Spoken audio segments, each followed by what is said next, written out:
Runners, to your mark. Go! Yolanda!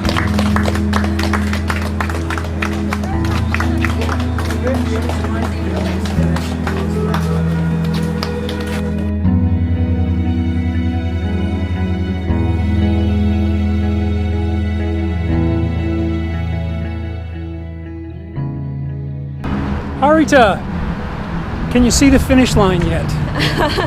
Well, I guess I'm starting to. I mean, it seems pretty definite from the way the last 50 days have gone that I'll be able to finish, and yet every lap is a miracle. So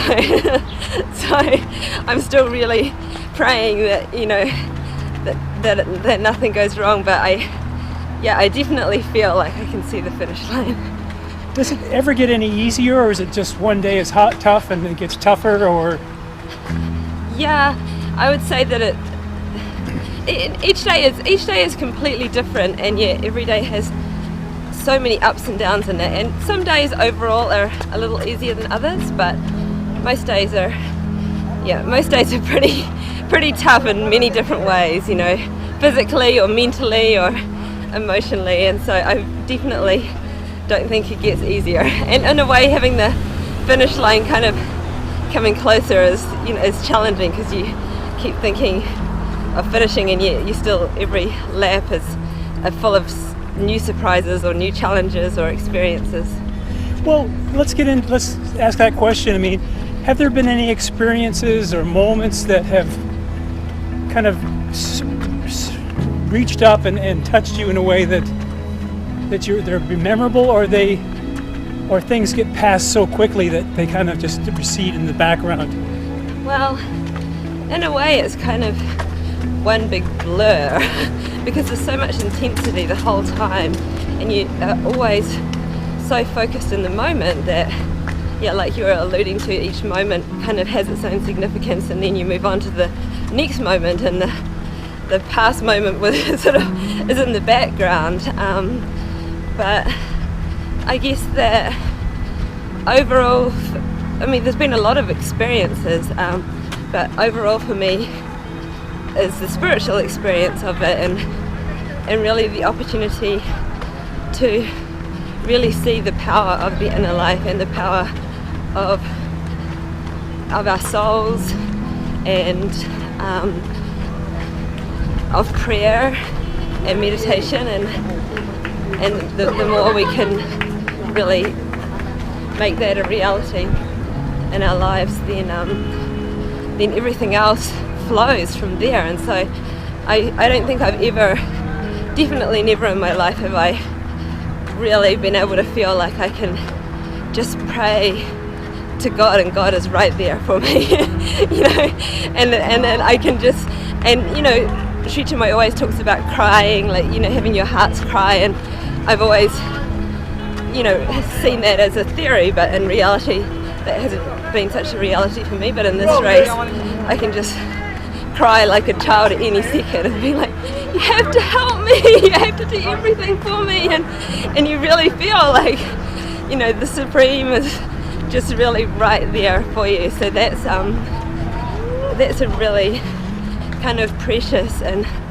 powerful experience that I've had. And then also just the real experience of the oneness of our world family, and that this is my body and my mind and my soul doing this, but everybody's helping in so many ways. All of the people who write messages or who have supported us or who are out here at the race, and the other runners are, you know, just such a significant part of my whole experience. And that's the way life is. You know, we think in a way that we're running this race of life by ourselves, but we're not. We depend on each other, and we need each other, and we influence each other and inspire each other and give each other encouragement, and we would never be able to ever do anything by ourselves. And so that's been a really beautiful experience. And one thing I wanted to say was just on the practical reality out here on the course is people from all different religions and all different walks of life, you know, really tough, rough, swearing people and spiritual people and a lot of sports people and just regular people come out every day and walk or run, and there's a lot of Muslim women that come out and a lot of them are wearing the full burqa, and a few of us have noticed over the course of the race that there's a significant amount of women who in the beginning were coming out walking, and we would always, you know, wave or smile, and some of them have gradually become friendlier over the time. At first they would never smile, and then they, you know, started to smile or wave, but we've noticed really a significant amount of them starting to run, which is really amazing, because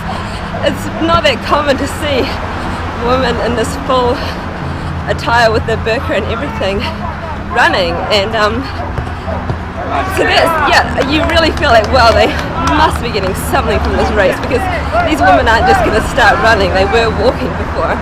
And there's one little woman who's maybe in her 60s or 70s, she's out here walking every single day, and she's been here for many years, and people said she's always so serious, and so I kind of took it as a challenge to make her smile, and after about 2 weeks she started smiling at me, and then she started waving at me, and Yolanda was getting jealous because I was having more success than Yolanda and really making friends with her. And then yesterday I saw her in front of me, and she's wearing little sandals, she's tiny, and she was kind of running, and I was like, oh my gosh.